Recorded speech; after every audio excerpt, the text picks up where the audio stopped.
ETF index mutual funds నేర్చుకుని stock మార్కెట్లో రాణించాలనుకుంటున్నారా? వెంటనే ఈ నెంబర్కి కాల్ చేయండి. నమస్కారం. సుమన్ టీవీ ప్రేక్షకులందరికీ శ్రావణ మాస శుభాకాంక్షలు. శ్రావణ మాసం పూజల మాసం. శ్రావణ మాసాన్ని నభోమాసం అంటారు.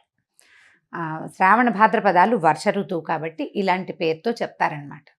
అయితే ఈ వర్షాకాలం కావటం వల్ల ప్రకృతి పరమ శోభాయమానంగా ఉంటుంది, ప్రశాంతంగా ఉంటుంది. కొంచెం వానలు అడ్డం వచ్చినప్పటికీ షాపింగ్లకి పూజలకి పెద్దగా ఇబ్బంది ఏమి ఉండదు. మన దారిని మనం చేసుకుంటూ ఉండొచ్చు. శ్రావణ మాసానికి ముందు వచ్చిన ఆషాఢంలోనే దక్షిణాయనం ప్రారంభమైంది. దక్షిణాయనం ఉపాసనా కాలం, పూజలు ఎక్కువ చేయాల్సిన రోజులన్నమాట ఇవి. ఇదివరకటి కాలంలో ఏం చేసేవారో కానీ ఇప్పుడు మాత్రం మనం కొన్ని సంవత్సరాలుగా, అంటే కనీసం ఒక 100 సంవత్సరాల నుంచి అనుకోండి, మనకు తెలిసినంత మటుకు మన అమ్మమ్మలు నాయనమ్మలు కూడా ఈ వరలక్ష్మి వ్రతము మంగళగౌరి వ్రతము చేసుకుంటూనే ఉన్నారు, మనకు తెలుసు కదా. అయితే ఈ పూజలు చేయగలిగేటువంటి ఈ రోజుల్లో పూజ ఎవరికి చేయాలి, అసలు పూజ ఎందుకు అనే దాని మీద కొంచెం ఆలోచిద్దాం. శ్రావణ మాసం లక్ష్మీ మాసం అని చెప్పుకుంటాం కదా. శ్రావణము అంటే శ్రవణ సంబంధమైనది. ఈ శ్రవణము అనేది వెంకటేశ్వర స్వామి జన్మ నక్షత్రం. కలియుగంలో కలవు వెంకటనాయక అంటారు. కలియుగానికి వెంకటనాయకుడే ప్రధాన దైవం. ఆయన నామ సంకీర్తన వల్లే చాలా పాపాలు తొలగుతాయి, కర్మ సంచయం జరుగుతుందని, కర్మశేషం మిగలకుండా పోతుందని, మనం ఏ కర్మలైతే ఇంతకు ముందు చేసుకున్నామో, ముందు జన్మల్లో చేసామో వాటి నుంచి కొంత విముక్తి లభిస్తుందని ఆ కొండ ఎక్కటము, స్వామిని తలచటం వల్ల అని బాగా నమ్ముతాం మనం. అయితే స్వామివారి జన్మ నక్షత్రమైన ఈ శ్రవణ నక్షత్రానికి సంబంధించినటువంటి శ్రావణ మాసము లక్ష్మీ అమ్మవారికి అత్యంత ప్రీతిదాయకమని చెప్పబడుతుంది. లక్ష్మితో పాటుగా మంగళవారాలు మంగళ గౌరీ వ్రతాన్ని కూడా ఈ కాలంలో చేసుకుంటాం. అయితే లక్ష్మీదేవి అనగానే ఏమిటి లక్ష్మీదేవి స్వరూపం? లక్ష్మీదేవి భర్తని అనుసరించి ఉంటుంది. అనుసరించి అంటం కంటే నిత్యానపాయనిగా ఉంటుంది. ఆయన్ని వీడి ఉండదు, భర్తతోటి కలిసే ఉంటుంది. ఇప్పుడు అత్యంత శక్తివంతుడు, ప్రపంచ నిర్మాణ సారథి, ప్రపంచాన్ని నడిపేటువంటి వాడు అయినటువంటి భగవంతుడైన శ్రీమన్నారాయణుడి సతీమణి అయినటువంటి లక్ష్మీదేవి ఆయనని వదిలిపెట్టి ఉండదు. ఆయన యొక్క శక్తి లక్ష్మీదేవే అని చెప్పాలి మనం. భగవంతుణ్ణి నడిపించేదే లక్ష్మి. భగవంతుడు మనని నడిపిస్తాడు. మనని నడిపించే భగవంతుని యొక్క నడక శక్తి అయినటువంటి లక్ష్మీదేవిని నిత్యము అర్చించడము చాలా శుభస్కరము, అత్యద్భుతమైన విషయం. అయితే ఇప్పుడు లక్ష్మీదేవి అనగానే మనకు ఒక రూపం, ఒక ధ్యానం వస్తుంటుంది. చక్కగా పద్మాసనం వేసుకుని ఎర్రటి తామర పువ్వులో కూర్చుని ఉంటుంది. చేతుల్లో ఇంచి ఇలా ధనరాశులు చేతిలో ఇంచి రాలుతున్నట్టు, పక్కన 2 ధనపు కుండలు పెట్టి వెనకాల 2 ఏనుగులు ఆమెను అర్చిస్తున్నట్టుగా అట్లా మనకి గుర్తొస్తుంది. లక్ష్మీదేవి అనగానే ధనం చేత్తో వేసేది, ఓ చెయ్యిలాగా ఒక చెయ్యిలాగా ఉంటుంది. చేతిలో నుంచి పడిపోతుంటే ఇందులో నుంచి ప్రసాదంలాగా మనకి డబ్బు వచ్చేస్తున్న భావన వస్తుంది. డబ్బు, ధనము అది ఇచ్చే దేవత లక్ష్మీదేవి. కానీ లక్ష్మి అంటే ధనం కాదండి. లక్ష్మి అంటే శ్రద్ధ. లక్ష్మి అంటే వృద్ధి. ఎక్కడైతే శ్రద్ధ ఉంటుందో అక్కడ వృద్ధి ఉంటుంది అని చెప్పబడుతుంది. శ్రద్ధకి ఎంత చిన్న చిన్న విషయాల్లో అయినా శ్రద్ధ కావాల్సిందే. మన ఇంట్లో ఓ సూది ఉంది, మనకు చీర జరిగింది, కుట్టుకుంటాం. మన సూదేనని కసకసా చేసేస్తామా? చెయ్యము. శ్రద్ధగా చేయాలి. అప్పుడు చెయ్యి తెగదు, చేతిలో గుచ్చుకోదు, వస్తువు సజావుగా అవుతుంది మనం చేస్తున్న పని. ప్రతి విషయంలోనూ ఇటువంటి శ్రద్ధే కావాలి. చూడండి, ఒక అరటిపండు తింటున్నాం, అరటిపండు జారి కింద పడిపోయింది. కళ్ళకత్తుకుని తీసి నోట్లో వేసుకుంటామా? కింద పడిపోయిందని పడేస్తాం. అదే ఒక 100 రూపాయల నోటు, ఒక రూపాయి బిళ్ళ కనీసం కింద పడింది అనుకోండి, ఏం చేస్తాం? బురదలో పడితే కడుక్కుంటాం. కాగితం కనుక బురదలో పడితే అలాగా తుడుచుకుంటాం, కళ్ళు కత్తుకుంటాం. అమ్మో మాలక్షమ్మ కోపం వస్తుంది అని. ప్రతిదాన్ని ఇదే శ్రద్ధగా తీసుకోవాలి. నీ యందు ఉన్న శ్రద్ధే లక్ష్మీ అనుగ్రహం. మనకి ప్రతి విషయంలోనూ లక్ష్మీదేవి అనుగ్రహం కావాలి. ఎక్కడెక్కడ కావాలి చూడండి. తెల్లవారి నిద్ర లేవడానికి అక్కడి నుంచి మొదలు పెడితే ప్రతి విషయము, ప్రతి దాంట్లోనూ నీకు ధైర్యం కావాలి, దానికి లక్ష్మీదేవి అవసరం. నీకు జ్ఞానం కావాలి, విద్యాలక్ష్మి అవసరం. నీకు ధనం కావాలి, ధనలక్ష్మి అవసరం. ధాన్యం పంటలు పండిస్తున్నావు, ధాన్యలక్ష్మి అవసరం. మన దగ్గర 4 ఆవులు ఉన్నాయి, పాడి పంట వృద్ధి చెందాలి, అక్కడ అక్కడ కావాల్సిన లక్ష్మి, గోలక్ష్మి, గోమాలక్ష్మి, ఆవిడ సహకారం ఉండాలి. ధాన్యలక్ష్మితో పాటు పంటలు బాగా పండాలంటే సస్యలక్ష్మి కావాలి. ప్రతి చోట ఉండే సమృద్ధి సరి అయినదే లక్ష్మీ అవతారం. అటువంటి లక్ష్మిని సాకారంగా పూజించేందుకే ఈ శ్రావణ మాసాన్ని నిర్ధారించారు. సాకారంగా పూజించాలి అంటే మనం చక్కగా ఒక కలశం పెట్టుకుని ఆ కలశానికి చక్కగా అలంకారం చేసుకోవటం, మామిడి మండలు వాటితోటి అలంకరించుకోవటం, మామిడాకులతో అలంకారం చేసి ఒక కొబ్బరికాయ పెడతాం, దానికి ఒక వస్త్రధారణ చేస్తాం కలశానికి. కలశంలో లక్ష్మీదేవిని ఆవాహన చేసుకుంటాము. ఓ చిన్న ప్రతిమ ఏదైనా పెట్టుకుంటాము. కొద్దిగా బంగారమైన శ్రావణంలో కొనుక్కోవాలనుకుంటాము. ఈ బంగారం వృద్ధవుతుందన్న నమ్మకంతో, శ్రద్ధతోటి కొన్న వస్తువు వృద్ధవుతుంది. అదే పాయింట్. ఇట్లా మనం ప్రతి సంవత్సరము చేస్తే బోల్డ్ సంవత్సరాలు గడిచే కొందికి బోల్డ్ బంగారం తయారవుతుంది. అయితే ఏటా వచ్చే పూజకి పెద్దగా చెప్పుకునేందుకు ఏమీ ఉండదు. కానీ ప్రతి సంవత్సరము మనం చక్కగా ఇళ్ళు వాకిళ్ళు బాగు చేసుకుంటాము, దేవుడి గది బాగా శుభ్రం చేసుకుంటాము, కొత్త ప్రతిమలు ఏమైనా కొనుక్కొని తెచ్చుకుంటాము, కొత్త బట్టలు కొంటాము, కొత్తగా ఒక లక్ష్మీ రూపు కొనుక్కొని తెచ్చుకుంటాము. పుట్టింటి వాళ్ళు ఇస్తారు, అత్తవారింటి వాళ్ళు ఇస్తారు. ఎవరికైనా ఏదైనా ఇవ్వదలుచుకుంటే శ్రావణ మాసంలో ఇస్తే ఫలితం బాగుంటుంది. బోలెడన్ని తెలుస్తూ ఉంటాయి.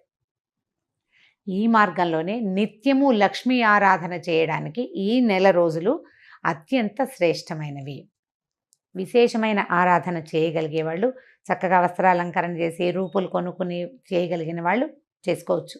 ఒకవేళ చేయలేని వాళ్ళు ఏం చేయాలి? లక్ష్మీ ఆరాధనకి మన ఇంట్లో ఉన్న పాత పటం కూడా పనికొస్తుంది. చక్కగా పటం తుడుచుకోవటం, అమ్మవారికి కొంచెం పసుపు గంధం పెట్టి బొట్టు పెట్టడం, తర్వాత ఒక దీపారాధన చేసుకోవటం, 4 పువ్వులతోటి అర్చన చేసుకోవటం, లక్ష్మీ అష్టోత్తరం లాంటివి చదువుకోవటం. అష్టోత్తరం అంత పెద్దది రాదు. ఇంద్రుడు చేసినటువంటి మహాలక్ష్మి అష్టకం 10 శ్లోకాలు ఉంటాయి, చిన్నదే. ఆ 10 శ్లోకాలు చదువుకోవటం. అంత పెద్దది రాదండి మాకు, ఒక్క శ్లోకం వచ్చు. లక్ష్మీ క్షీర సముద్ర రాజతనయాంతోటైనా సరే ఆ శ్లోకం చదువుకుని అమ్మవారికి శ్రద్ధగా పువ్వులు సమర్పించి, బెల్లం ముక్క పంచదార దగ్గర నుంచి మీరు రవ కేసరి వరకు ఏది చేసి పెట్టినా సరే శ్రద్ధగా చేసి అమ్మవారికి నివేదన చేసుకోండి. ఈ నెల రోజులు ఇలా శ్రద్ధగా ఆరాధించిన వాళ్ళకి అన్ని విధాల సర్వతోముఖాభివృద్ధి లభిస్తుంది. బాగా సాంగంగా చేయగలిగిన విధానంతో చేసుకోగలిగిన వాళ్ళు చేసుకుంటారు. చేసుకోలేకపోయినా కూడా మాకు రాదు కాబట్టి మేము చేయలేము అన్న భావన పడద్దు. అసలు పూజకి రావడం కాదు కావాల్సింది, శ్రద్ధ కావాలి. శ్రద్ధతోటి లక్ష్మీ ఆరాధన చేయండి. లక్ష్మీ ఆరాధనలో భాగంగా అసలు లక్ష్మీదేవి ఏ ఏ విషయాల్లో ఉంటుందో చూద్దాం. ఎవరి దగ్గర లక్ష్మి ఉంటుంది? లక్ష్మి అంటే డబ్బు అనుకోవట్లేదు కదా, మనం చాలా విషయాలు చెప్తున్నాం. లక్ష్మి చాలా ఇష్టంగా ఉండే ప్రదేశాలు కొన్ని ఉన్నాయి. అవి ఎన్ని ఉన్నాయండి? కనీసం ఒక 30-40 నేను చెప్తుంటే అలా లిస్ట్ వచ్చేస్తూనే ఉంటుంది. శుభ్రమైన వస్త్రాలు, శుభ్రమైన ఇల్లు, అలంకరించిన వాకిళ్ళు, పోట్లాటలు లేని ఇల్లు, ఏకీచులాటలు లేనటువంటి సంసారాలు, మన బియ్యం బస్తాలు, బియ్యం డబ్బా, పసుపు డబ్బాలు, పసుపు కుంకాల్లో లక్ష్మీదేవి ఉంటుంది. ఆమెకి ఇష్టం ఆ రంగులు, అక్కడ ఉంటుంది. అందుకని చూడండి, మన ఇంట్లో పసుపు కనుక చివరికి వచ్చిందనుకోండి, అయిపోయింది పదం వాడనివ్వరు, నిండుకుందనమంటారు. అయిపోయింది అనకూడదు, ఖాళీ చేయకూడదు. అసలు బియ్యం డబ్బాని కూడా ఖాళీ చేయరు, చివరికి 2 గింజలు వెనక్కి వేసుకోవాలి. అలా ఖాళీగా ఉంచకూడదు. అవన్నీ లక్ష్మీ స్థానాలుగా భావిస్తాం. ఇతరులకి సేవ చేసే వాళ్ళకి, ఇతరులకి సహాయం చేసే వాళ్ళ దగ్గర, ఎవరైతే పరమత సహనంతో మెలుగుతారో వాళ్ళ దగ్గర, ఏదైనా తగాదా వచ్చినా తిరగబడి మాట్లాడకుండా ఎవడుంటాడో వాడి దగ్గర, వాడి సహనంలో లక్ష్మి ఉంటుంది. చిన్న పిల్లల్లో, పెద్ద వృద్ధుల్లో, శుభ్రమైన మంచాల మీద, మంచం కూడా లక్ష్మీ స్వరూపమే. మన ఇంట్లో మనం వాడుకునే తిరగలి, రోకలి, రోలు, గుండ్రాయి, ఇవన్నీ కూడా లక్ష్మీ స్వరూపాలే. వీటితోటి మనం ఎంత శ్రద్ధగా ఉంటున్నాము అనే దాన్ని బట్టే లక్ష్మీ కటాక్షం మన మీద ఎంత ఉంటుంది అనేది ఉంటుంది. దేనిని పారేయకూడదు. అన్నం వృధా చేయని ఇళ్లల్లో లక్ష్మీదేవి ఉంటుంది. ఎప్పుడూ వెలుగ్గా ఉండటం, నిత్యము దీపారాధన చేయబడ్డం, సాయంకాల సంధ్యావేళల్లో తలుపులు వేసుకోకుండా లైట్ వెలిగించి తలుపు తీసి పెట్టుకోవాలి. ఆ సమయంలో లక్ష్మీదేవి యొక్క ప్రవర్తన బాగుంటుంది. ఆవిడకి ఇష్టం అనమాట అది. ఆవిడ ఎప్పుడు నడిచి వస్తూ ఉంటుంది బయటికి లోపలికి. పువ్వులతో అలంకరించిన దేవతా స్వరూపాల్లో లక్ష్మి ఉంటుంది. జలంలో లక్ష్మి ఉంటుంది. పాత్రలలో లక్ష్మి ఉంటుంది. వీటన్నిటినీ మనం శుభ్రంగా ఉంచుకోవాలి. ఇలా శుభ్రంగా ఉంచుకున్న వాటి వల్ల మనకి లక్ష్మి పెంపొందుతుంది. పాత్రలు శుభ్రంగా ఉన్నాయి, ఆరోగ్యం పెంపొందుతుంది. మంచం శుభ్రంగా ఉంది, చక్కని నిద్ర పడుతుంది, మరునాడు చక్కగా పనిచేస్తాం మనం. ఇల్లు శుభ్రంగా ఉంటే ఆరోగ్యము బాగుంటుంది, పవిత్రంగా ఉంటుంది, ప్రశాంతంగా ఉంటుంది. ప్రతి వాళ్ళకి జీవితంలో ఏవో కావాలని ఉంటుందండి. అన్నం లేని వాడికి అన్నం కావాలి, అన్నం నీళ్ళు 4 అందేవాడికి ఇంకొంచెం బెటర్మెంట్ కావాలనిపిస్తుంది. ఆ బెటర్మెంట్ కూడా ఉన్నవాడికి ఇంకా పైకి ఎదిగిపోవాలనిపిస్తుంది. ఆ పైకి కూడా ఎదిగాక వాడికి చిత్తశాంతి ఉండదు, వాడికి మనశ్శాంతి కావాలి, శాంతి లక్ష్మి అవసరపడుతుంది. ఇవన్నీ ఉంటే ఆరోగ్యం ఉండదు, ఆరోగ్య లక్ష్మి అవసరపడుతుంది. వ్యక్తులు ప్రతి వాళ్ళు ఏదో ఒక లోటుతోటే ఉంటుంటారు. ఈ లోటులు ఎక్కడ పూరింపబడతాయంటే పూజ వల్ల పూరింపబడతాయని అనుకోకూడదు, శ్రద్ధ వల్ల పూరింపబడతాయి. మనం ఏ పొరపాటు చేస్తున్నాం, దేనివల్ల నాకు ఇది వస్తోంది ఈ సమస్య అని మనకు ఆలోచన వస్తే చాలు. ఆ విషయాన్ని శ్రద్ధతోటి సరి చేసుకుంటే మనకు కావాల్సింది సమకూరుతుంది. వ్యక్తుల యందు ఉండేటువంటి శ్రద్ధే సాక్షాత్ శ్రీ మహాలక్ష్మి స్వరూపం. ఈ శ్రావణ మాసాన్ని మన యొక్క శ్రద్ధామాసంగా మార్చుకోండి. రోజు ఒక కథ విని ఒక ఇది చేసి కార్తీక పురాణంలాగా మా శ్రావణ లక్ష్మి పురాణం అని భావించొద్దు. ఇవి నెల రోజులు మీరు శ్రద్ధగా కనుక ఉంటే, శ్రద్ధగా ఉండటం మీకు అలవాటైపోతుంది. ప్రతి విషయంలోనూ ఏ పని చేసినా శ్రద్ధగా చేయాలి. పోట్లాడినా కూడానా అని అడగండి, పోట్లాడకూడదు. పోట్లాడద్దు, కొట్లాడద్దు, కీచులాడద్దు ఎవరితోటి. తగాదా వచ్చే పరిస్థితిని అసలు రానివ్వకుండా ఉంచుకుందాం. ఈ నెలని శ్రద్ధామాసంగా భావించి ఈ నెల రోజులు ఒక దీక్షలాగా దీన్ని చేపట్టండి. ఆ తర్వాత మన ఇళ్లలో సమస్యలు తగ్గిపోతాయి. అత్తగారులతోటి కానీ, భర్తలతోటి కానీ, ఆడపడుచులతోటి కానీ, పిల్లలతోటి కానీ సమస్యలు ఉండవు. ఒకవేళ మనం ఆఫీస్లో పనిచేస్తుంటే ఆఫీసు వాళ్ళతోటి కూడా మనకు సమస్యలు తగ్గిపోతాయి. శుభ్రత, జాగ్రత్త పెరిగితే ఆరోగ్యం పెంపొందుతుంది. మీరు రోజంతా ప్రశాంతంగా ఉండి శ్రద్ధగా ప్రశాంతంగా ఉండడానికి ప్రయత్నం చేస్తే ఆరోగ్య సమస్యలన్నీ తగ్గుతాయి. చిత్తశాంతి ఆటోమేటిక్గా వచ్చేస్తుంది. ప్రయత్నించి మొత్తం మామ్స్ అందరూ కనుక దీనికోసం ట్రై చేస్తే ఆటోమేటిక్గా డాడ్స్ అండ్ కిడ్స్ ట్రై చేస్తారు. తప్పకుండా ప్రయత్నించండి. కనీసం అయ్యో ఇవాళ చేయలేకపోయాను రేపైనా చేద్దాం అని అనుకోండి. ఇవాళ పోట్లాడేసేయాల్సి వచ్చింది, లేదా గొడవ పడాల్సి వచ్చింది, లేదా ఏదో వస్తువు పడిపోయింది, పగిలిపోయింది, పాలు విరిగిపోయినాయి, ఇలా అజాగ్రత్తలు బోల్డన్ అవుతాయి కదా. వాటన్నిటినీ సరి చేసుకునేందుకు ట్రై చేయండి. ఇవాళ పొద్దున్నుంచి మనం ఆలోచించాలి. పాలు పొంగిపోకూడదు, జ్ఞాపకం పెట్టుకోండి. పాలు పొంగకూడదు, మన వేళ్ళు గీళ్ళు తెక్కకూడదు, మనం కాలుజారి పడిపోకూడదు, జాగ్రత్తగా ఉండాలి. అన్నం వృధా కాకూడదు, ఏ వస్తువు వృధా కాకూడదు. జాగ్రత్తగా శ్రద్ధగా కనుక చేస్తే ఈ శ్రావణ మాసం తాలూకు ఎఫెక్టు సంవత్సరం అంతా ఉంటుందండి. ఇది పూర్తిగా మన జీవితాలని బాగు చేస్తుంది. మీరు కనుక విద్యార్థులైతే ఏదైనా చదువుకుంటుంటే, హౌస్ వైఫ్స్గా ఉండి కూడా చదువుకుంటాం కదా, నేను కూడా చదువుకుంటూ ఉంటాను ఎప్పుడు. చదువుకునే వాళ్ళు శ్రద్ధగా చదవటం, ఒక సమయపాలన చేయటం, సమయపాలన యందు కూడా శ్రద్ధ కలిగి ఉండటమే ఈ మాసం మన మోటో. అదే మన స్లోగన్. శ్రావణాన్ని శ్రద్ధగా మార్చుకోండి, దానికోసం ప్రయత్నం చేయండి. ఈ మాసంలో చేయవలసిన చిన్న పూజలు అవి వ్రతాలు ఉన్నాయి కదా, ఎవరి వ్రతాలు పూజలు చేసుకుంటారు. శ్రావణ మంగళవారము శుక్రవారము కూడా మిమ్మల్ని మళ్ళీ కలుసుకోవడానికి ప్రయత్నం చేద్దాం. నమస్తే రమ్మగారు. నమస్తే జయ. రమ్మగారు, మనకి ఈ శ్రావణ మాసంలో మంగళవారాలు కూడా విశిష్టంగా పూజలు చేసుకుంటూ ఉంటాం. అవును. ఒకసారి మంగళవారం యొక్క విశిష్టత, అనుసరించాల్సిన విధి విధానాలు. మామూలుగా మనకు మంగళవారం పనికిరాదు చాలా మందికి. మంగళవారం శుక్రవారం మేము తీసుకోం, అది చెయ్యం ఇది చెయ్యం, మంగళవారం తెచ్చుకోకూడదు, మంగళవారం ఇవ్వకూడదు, మంగళవారం వెళ్ళకూడదు, ఏ పని మొదలు పెట్టకూడదు. ఎంత లెక్కలుంటాయో మంగళవారానికి. ఏమిటో మా వాళ్ళు మంగళవారాన్ని జయవారం అనేది మా నాయనమ్మ. మాకు మొదలు పెట్టకూడదనే నియమం లేదు జయ. మా ఇంట్లో పనికిరాదు అన్నమాట అనుకోం మేము. మంగళవారం నాడు ఎందుకు బయలుదేరటం అలాంటివి లేవు. మంగళవారం అంటే జయవారం. మంగళము అంటే ఏమిటి? శుభం, జయం, శుభం. అందుకని మేము ఆ సిద్ధాంతం మేమైతే పాటించాం. మా నాయనమ్మ అనేవారు, మా పెద్దక్కయ్య కూడా నాయనమ్మ ఇట్ట అనేది అని చెప్తుంది. ఏనాటి మా నాయనమ్మ? మా పెద్దక్కయ్యే చాలా పెద్దదైపోయింది, అయినా కూడా అలాగే అనుకుంటాం. అలా నమ్మకం లేదు, కానీ చాలా మందికి ఉంటుంది. మంగళవారం పసుపు ఉప్పు తీసుకోరు, ఎవరి దగ్గర పెరుగు తీసుకోకూడదు, పాలు తీసుకోకూడదు, ఇవ్వకూడదు, డబ్బులు ఇవ్వకూడదు. అవన్నీ మీ ప్రాంతాల వారీగా మీ ఇళ్లలో ఉన్న విధానం అంతే. ఈ మంగళవారాన్ని సంవత్సరం అంతా మనం పెద్దగా పాటించకపోయినా శ్రావణ మంగళవారాలు మాత్రం విశేషంగా చెప్తారు. ఈ మామూలుగా మనకి స్త్రీల వ్రత కథలు నోముల్లో ప్రఖ్యాతమైన నోముల్లో శ్రావణ మంగళవారపు మంగళగౌరి నోములు విశేషమైనవి. అమ్మవారు మాంగళ్య గౌరికగా ఉంటుంది. ఈ మంగళగౌరి మనకు అష్టాదశ శక్తిపీఠాల్లో ఒకరుగా ఉన్నారు మాంగళ్య గౌరి అమ్మవారు. అయితే ఈ మాంగళ్య గౌరి అంటే ఈవిడ ఎవరు? మన స్త్రీల యొక్క సౌభాగ్యాన్ని కాపాడే దేవత. ఈ గయలో ఉన్నది అమ్మవారి దేవాలయం. ఎన్నో పురాణాల్లో కూడా ఈ దేవాలయ ప్రాముఖ్యత చెప్పబడింది. అంటే ఇది ఎంత పురాతనమైనది. పురాతన శక్తిపీఠాల్లో మన గయ కూడా ఒకటి ఈ మాంగళ్య గౌరిక. అయితే ఆమెని ఈ రోజున అర్చిస్తాం. ఇక్కడ అమ్మవారి పేరు విశేషంగా క్షేత్రం పేరు చెప్పబడదు, కానీ మంగళ గౌరీ పూజా విధానం కనపడుతుంది. సాధారణంగా నిత్య పూజలు చేసుకునే స్త్రీలు ఎలా చేస్తామంటే వారమంతా గౌరీ పూజ, శుక్రవారం నాడు మాత్రమే లక్ష్మీ పూజ. గౌరీని అర్చిస్తే ఏంటంటే ఆమె సర్వమంగళ, భర్తతోటి సగభాగంగా కలిసి ఉంటుంది.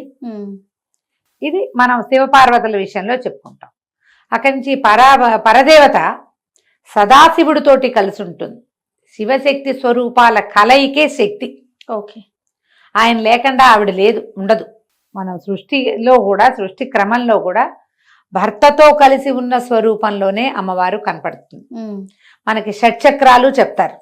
షట్చక్రాలు చెప్పి సహస్రారం 7వ చక్రంగా చెప్పబడుతుంది. 6 చక్రాలు ఉన్నాయి. ఈ 6 చక్రాలలోనూ కూడా అమ్మవారు భర్తతో కలిసి ఉంటుంది, ఒక్కొక్క చోట ఒక్కొక్క స్వరూపంలో.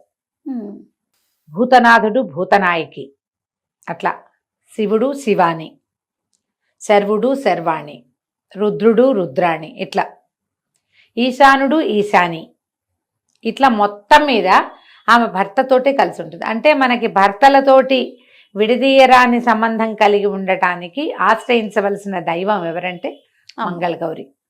ఈ స్వరూపంలో ఉన్న అమ్మని మనం అర్చిస్తే గనక సకల శుభాలు జరుగుతాయి. భార్యాభర్తలకి ఎడబాటు లేకుండా ఉంటుంది. గొడవలు కొట్లాటలు రాకుండా ఉంటాయి. ఏదైనా చిన్న పొన్న సంసారాల్లో వస్తాయి, కానీ అవి చిలికి చిలికి గాలివానలు కాకుండా, సంసార విచ్ఛేది కాకుండా, గృహ విచ్ఛేదాలకి దారి తీయకుండా ఉంటుందని వివాహం అవగానే కొత్తగా పెళ్ళైన పిల్లలతోటి మంగళగౌరి నోము పట్టిస్తారు. కొన్ని ప్రాంతాల్లో కన్యగౌరి నోము విధానాలు ఉంటాయి. 9వ ఏడు వచ్చేసరికి 8వ ఏట ఇప్పుడు పట్టిస్తారు. ఇది పూర్వమట 5వ ఏట నుంచి పట్టించేవాళ్ళు. ఈ కన్యగౌరి నోములు పట్టించడం ఒక విధానం ఉండేది. ఇప్పుడు మనం ఆ ఎర్లీ పెళ్లిళ్ళ విధానాలు అవి పోయినాయి కదా, పిల్లలు కొంచెం కాస్త ఈడేరక ముందే మొదలు పెడతారు. ఇంచుమించుగా పిల్లలు పెద్దవాళ్ళు అయ్యేసరికి ఆ నోములు తీర్చేస్తారు. 5 సంవత్సరాలు చేయాలి దీని నియమం. 5 ఏళ్ళు. ఈ 5 ఏళ్లలో ఏటా వాయనాలు పెరుగుతాయి.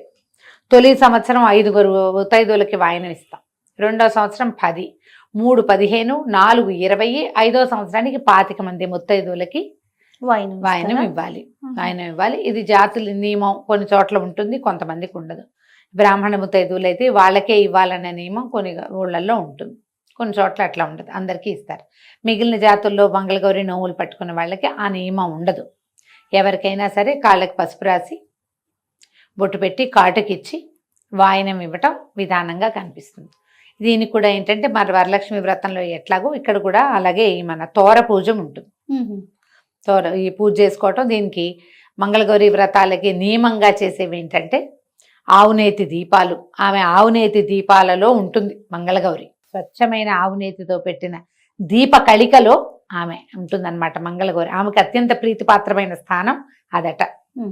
తర్వాత ఏం చేస్తారు? ఆవునేతి దీపాలు. ఆ దీపాలు కూడా చలిమిడితో దీపారాధన, శనగలు నివేదన, పాయసము పులగము నివేదన చేస్తారు.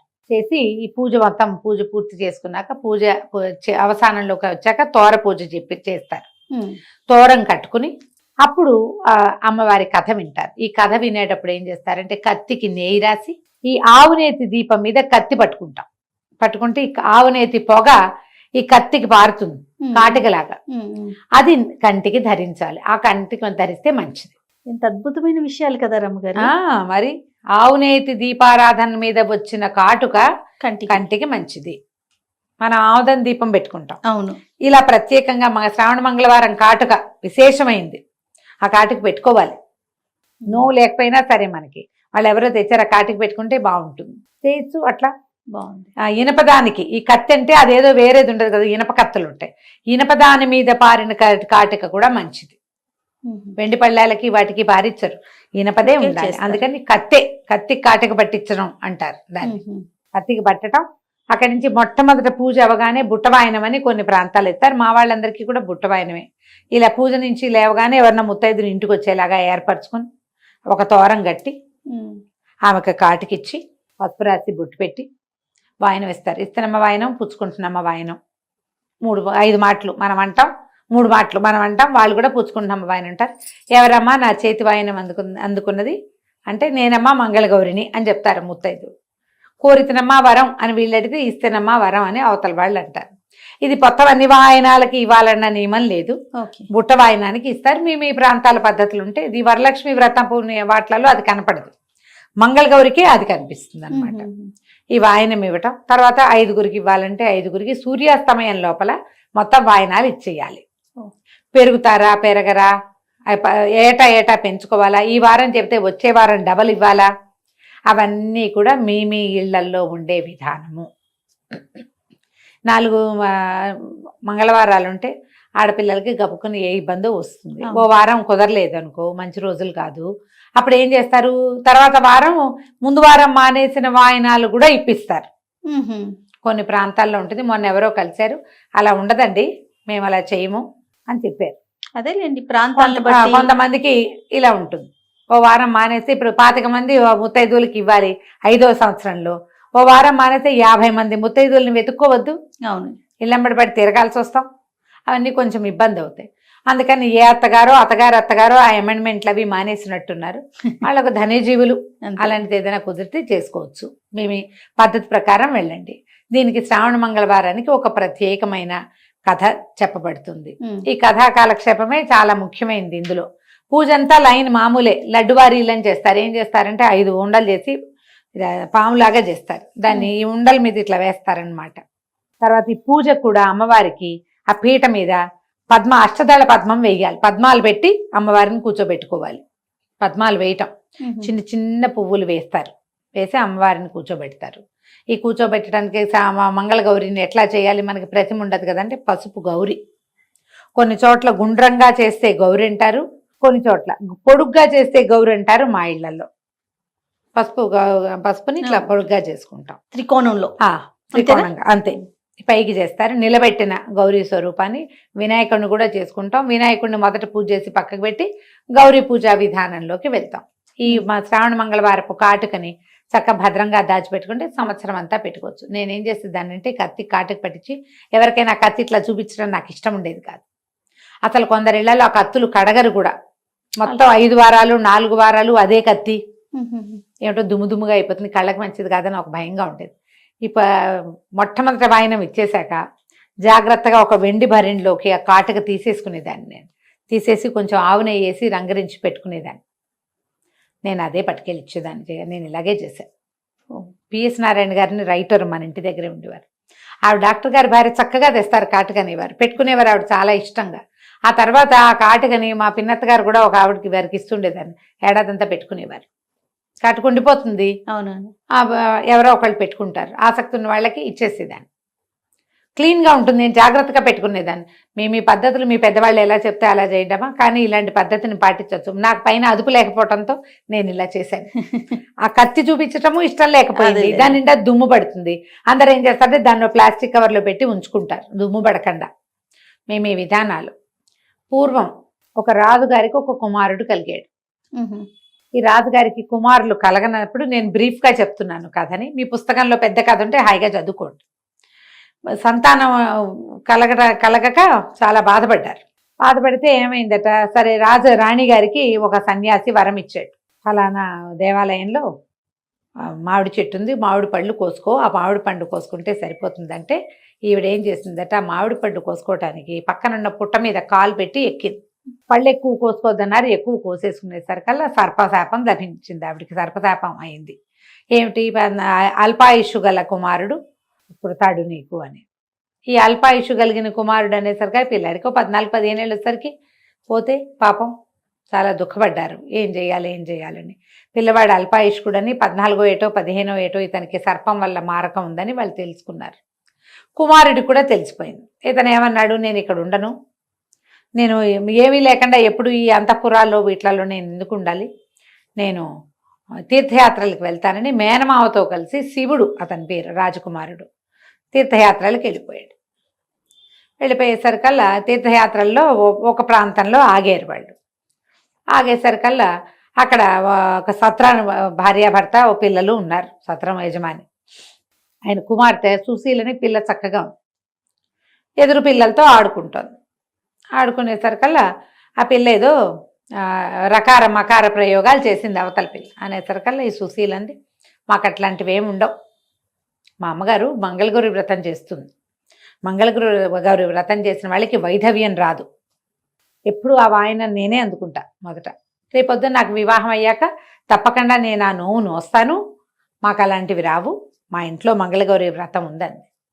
ఈ శివుడు ఈ మేనమావ కనిపించింది, ఈ పిల్లకి వైధవ్యం రాదని చెప్తోంది, ఈ పిల్లని కనుక మన వాడికి పెళ్లి చేసుకుంటే ఈ వీడికి ఉన్నటువంటి అకాల మృత్యు దోషం తప్పుతుందేమోనని మా అబ్బాయికి ఇచ్చి పెళ్లి చేయండి అని అడిగాడు. వివాహం జరిగింది. ఈ పొద్దున్నే వివాహం అయింది. పిల్లాడికి పెళ్లి చేశారు. పెళ్లి చేసిన తర్వాత ఏమైంది, సాయంకాలం పిల్లాడిని గదిలోకి పంపించారు. ఈ అమ్మాయి ఇట్లా మాగన్నుగా నిద్రపెట్టేసరికి రాత్రికి ఒక సర్పం వచ్చి నీ భర్తని కాటేస్తుంది, మీ తల్లికి వాయనం ఇచ్చిన కుండలో ఆ సర్పాన్ని బంధించు అని మంగళగౌరీదేవి చెప్పిందట. మామూలుగా పిల్లకి పెళ్లిళ్ళు చేసినప్పుడు శ్రావణ మంగళవారపు నోవులు ఉన్నాయనుకో తల్లికి పెళ్లిలో తీర్చుకుంటారు.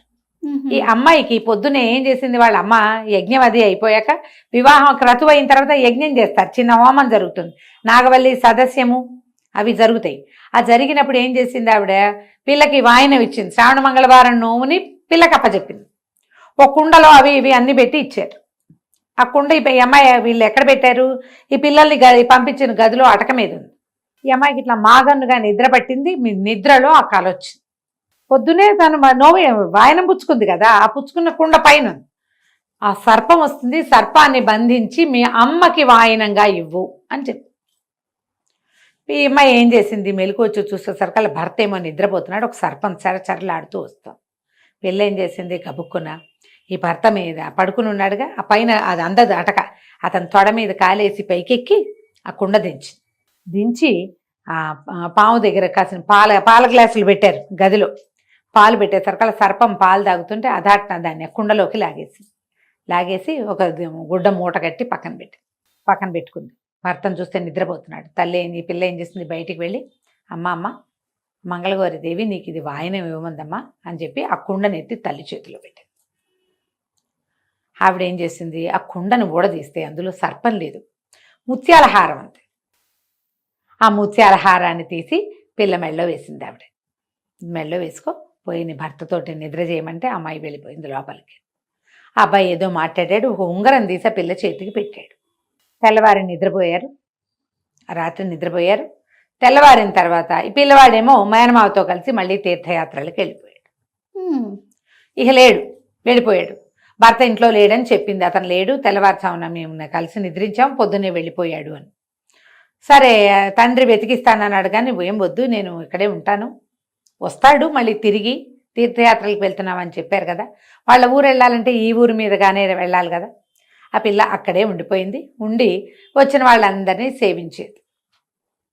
చాలా రోజుల తర్వాత ఈ వెళ్ళిన శివుడు అనే యువకుడు ఈ మేనమావతో తీర్థయాత్రలన్నీ పూర్తి చేసుకుని మళ్ళీ ఈ ఊరు వచ్చాడు. ఊరొచ్చి ఈ ఊళ్ళో నిద్ర చేశాడు. నిద్ర చేస్తే అతనికి ఎట్లా కాలొచ్చింది, తన కోసం యమభట్టులు వచ్చినట్టు, మంగళగౌరీదేవి ఇట్లా కత్తి కటారు పట్టుకుని నిలబడి ఉన్నట్టు, ఆమె సైన్యము ఈ యమభట్టులతో యుద్ధం చేస్తున్నట్టు కలొచ్చింది. యమభట్టులందరూ వెళ్ళిపోయినట్టు, తను అక్కడే నిలబడి ఉన్నట్టు, ఆమె ఇట్లా కత్తి ఖడ్గాలు అవి పట్టుకుని తనకి రక్షణగా ఉన్నట్టుగా కలొచ్చింది. నాకు ఇట్లా కలొచ్చింది అని మేనమావకు చెప్పాడు. ఆయన ఏమన్నాడు, నాయనా నీకు ఈ ఊర్లో వివాహం చేశాం, ఆ అమ్మాయి వల్లే నీకు ఈ అపమృత్యువు తొలగిపోయింది, లేకపోతే నీవు తీర్థయాత్రల్లోనే మరణించవలసిన వాడము. ఎందుకు నీకు ఈ మరణం సంభవించలేదో, మళ్ళీ ఈ ఊరు నీ భార్య ఉన్న ఊరు వచ్చేసరికి ఇట్లా ఎందుకు జరిగిందో పద మనం వెళ్దామని ఆ సత్రానికి తీసుకుపోయాడు. తీసుకెళ్లేసరికి ఆ అమ్మాయి భర్తను గుర్తుపట్టింది.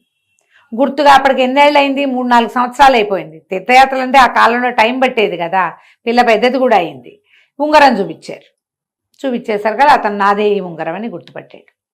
అప్పుడు అతను తనకు వచ్చిన కళ ఇవి చెప్తే, ఆనాటి రాత్రి తనకేం కళ వచ్చిందో, తను ఏం చేసిందో ఈ మెడలో ఉన్న ముత్యాల హారం ఆనాడు వచ్చిన సర్పం అని చెప్పింది అమ్మడు. చాలా సంతోషించాడు మేనమామ. నేను ఒక విశేషమైన పని చేశాను, మా అక్కయ్య శాపగ్రస్తురాలైన అయ్యి కుమారుణ్ణి ఇట్లాగా అల్పాయుష్వాణ్ణి కన్నప్పటికీ ఈ మంగళగౌరి ఆరాధనతో పిల్లవాడు బతికాడని వాళ్ళకి మంచి మాటలు చెప్పి ఈ పిల్లను కూడా తీసుకుపోయాడు. అయితే ఈ అమ్మాయి శ్రావణ మంగళవారం నోవులు నోచుకోవటం మొదలుపెట్టింది. అప్పటికి అది 4వ సంవత్సరము 5వ సంవత్సరం వచ్చేసింది. పెళ్ళవగానే ఇక భర్తలు ఉన్నారా లేదా, తమతో ఉన్నారా, కాపురాన్ని పంపారా లేదు, నోవులు మాత్రం మొదలుపెట్టిచ్చేస్తారు. ఆ అమ్మాయి ఏం చేసింది, శ్రావణ మంగళవారపు కాటుకని ఒక భరిణెలో పట్టుకెళ్ళింది. తీరా ఈ కొడుకు కోసం ఏడ్చి ఆ శివుడు యొక్క అమ్మా నాన్నకి కళ్ళు పోయినాయట. అందులో అయిపోయారు వాళ్ళు. కుమారుడు చనిపోతాడని, ఈ ప్రయాణాల్లో ఎక్కడైనా అయిపోయాడేమో అని దుఃఖంతో కళ్ళు పోయినాయట ఇద్దరికి. ఈ మంగళవారపు కాటుకు పెట్టిందిట వాళ్ళకి ఆ కోడలు. దాంతో వాళ్ళ కళ్ళు కూడా వచ్చేసినాయట. ఆ తర్వాత ఇట్లా ప్రతి వాళ్ళు కన్యలే గౌరీ నోములు పట్టచ్చు. తర్వాత వివాహితలైన వాళ్ళు ప్రతి వాళ్ళు శ్రావణ మంగళవారం నోము కనుక చేస్తే భర్తలకి అపమృత్యు దోషం పోతుందని ఈ కథ చెప్పబడింది. పూర్వకాలపు గాథ కాబట్టి ఇట్లా దారేపోతూ వివాహం ఏంటంటే ఏదో సాంగంగా కనుక్కునే వాళ్ళు, జాతిపాతి అన్ని కనుక్కుని పెళ్ళిళ్ళు జరిగేవి. అదేలేండి, మనం ఎన్ని కథల్లో చూస్తాం. ఈ కథ కూడా అలాంటి కథ కానీ చెప్తారనమాట. ఈ కథ విన్నాక అక్షతలు అమ్మవారి మీద కొన్ని వేసి మన శిరస్సు మీద ఆడపిల్లలు వేసుకోవాలి. తర్వాత భర్తలకి పెద్దవాళ్ళకి నమస్కారం చేసి అక్షింతలు వేయించుకుని ఈ బుట్ట వాయనం ఇచ్చి సాయంకాలం లోపల సూర్యాస్తమయం లోపల మీకు ఎన్ని వాయనాల లెక్క ఉంటే ఆ వాయనాలు లెక్క ప్రకారం అప్పచెప్పాలి. శనగలు, రవికల బట్ట, తర్వాత పళ్ళు, పువ్వులు, పసుపు రాసి తాంబూలం ఇచ్చి కాటుక ఇచ్చి వారికి అక్షింతలు ఇచ్చి దండం పెట్టుకుని అక్షింతలు వేయించుకోవాలి. కుదిరితే 5 ఏళ్ళు చేసుకోవచ్చు. ఒకవేళ మనకు 5 ఏళ్ళు అయిపోయినాయి కానీ మీరు గౌరీ పూజ లక్షణంగా చేసుకోవచ్చు. ఈ 4 వారాలు మంగళవారాలు విశేషమైనవి. ఎవరైనా వాయనం ఇస్తాం, తాంబూలం ఇస్తాం, మా ఇంటికి రండి అంటే వెళ్ళండి. మీ ఇంటికి వచ్చి ఇస్తామంటే చక్కగా తీసుకోండి. అన్నీ మంచివే. శ్రావణ మంగళవారపు కాటుక ధరిస్తే కనుక 5వ తనానికి మంచిది అని చెప్తారు. మీ అవకాశాన్ని బట్టి చేసుకోండి. నమస్తే. నమస్తే.